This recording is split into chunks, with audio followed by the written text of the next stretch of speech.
વશીકરણ એક એવો ટોપિક જેના ઉપર ઘણા લોકો વિશ્વાસ પણ કરે છે અને ઘણા લોકો તેને ફાલતુ અને અંધશ્રદ્ધા પણ કહે છે. ગુજરાતી ફિલ્મ વશ તેના ઉપર જ બેઝ છે. ફિલ્મ જોયા પછી વશીકરણ ઉપર વિશ્વાસ કરશો કે નહીં, પણ વશીકરણ થાય તો તેનો ડર શું કહેવાય તે જરૂર ફીલ કરશો.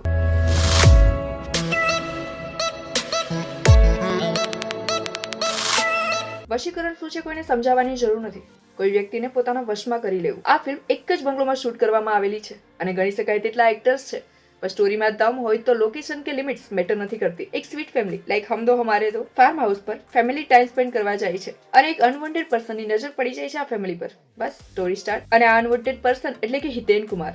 વોટ અ પરફોર્મન્સ યાર. પ્રતાપના કેરેક્ટરથી નફરત કરાવી દે તેવી તેમની એક્ટિંગ. કોઈ કહે કે રાક્ષસ માણસનું રૂપ લે તો કેવો લાગે, તો હું કહું વશ ફિલ્મના પ્રતાપ જેવો. મૂવી ખતમ કરીને તો થિયેટરની બહાર નીકળી જશો, પણ આ માણસે છોડીને તમારા મગજ પર ડરની અસર ખતમ નહીં થાય. હું માણસ નથી, રાક્ષસ છું. જાનકી બોડીવાલા, જેણે વશ મૂવીથી પોતાના કરિયરને તો પોતાના વશમાં કરી જ લીધું છે, તેમ કહીએ તો ખોટું નથી. મતલબ કે બોલિવૂડને મલ્ટી ટેલેન્ટેડ એક્ટરની હવે ખોટ નથી. ક્યુટ એન્ડ સ્વીટ લાગતી આર્યાને તેના ખતરનાક રૂપમાં જોઈને તેના ચાહકો પણ તેનાથી ડરવા લાગશે. સ્પેશિયલી જ્યારે પ્રતાપ આર્યાને ખુદના ભાઈને મારવાનું કહે છે ત્યારે જે ખુન્નસથી તેને શોધે છે અને ટેરેસ પરથી નીચે ફેંકી દે છે. ફિલ્મ જોઈને અમુક સીન ખરેખર તમારી નજર સમક્ષ ફર્યા કરશે. હિતુ કનોડિયા અને નીલમ પંચાલ આર્યાના પેરેન્ટ્સની ભૂમિકામાં છે. પેરેન્ટ્સ પોતાના બાળકોને બચાવવા, પોતાની ફેમિલીને બચાવવા કઈ હદ સુધી જઈ શકે એ આ ફિલ્મમાં જોઈ લો. એક્ટિંગ બધાની ખૂબ જ સારી છે.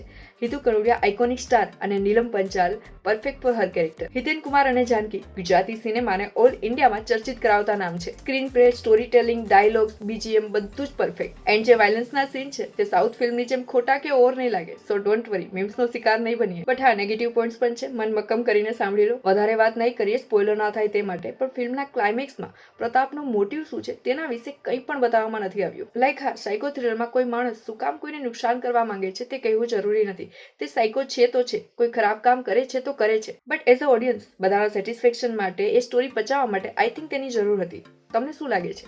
જરૂરત હતી એ ક્લેરિફિકેશનની? જે પણ લાગે કમેન્ટ કરી દો. નેક્સ્ટ, અમુક સીનમાં જાણે હમણાં જઈને પ્રતાપનો ખેલ ખતમ કરી શકાય તેમ છે, પણ કેમ કે સ્ટોરી ચલાવવાની છે તે શક્ય નથી તેવું બતાવી ચાલે છે. કોઈ મોટી વાત નથી. બિગ ઇન્ડસ્ટ્રીની મૂવીઝમાં પણ આવી ભૂલો કે માઇનસ પોઈન્ટ જોવા મળે છે તો ચાલે. ફર્સ્ટ હાફ સ્ટોરી બિલ્ડ કરવા થોડો સ્લો જરૂર છે, પણ સેકન્ડ હાફ સુપર એન્ગેજિંગ છે અને આ ફિલ્મને ગુજરાતી ઇન્ડસ્ટ્રીની માસ્ટરપીસ કહો તો પણ ચાલશે. લોકો લોંગ ટાઈમ માટે હિતેન અને જાનકીને વશ માટે યાદ રાખવાના છે. અને હા, ફિલ્મને ફક્ત એન્ટરટેનના પર્પઝથી જોવું, ન કે તેમાં વિશ્વાસ કરવો. મળીએ નેક્સ્ટ વિડીયોમાં. Bye bye.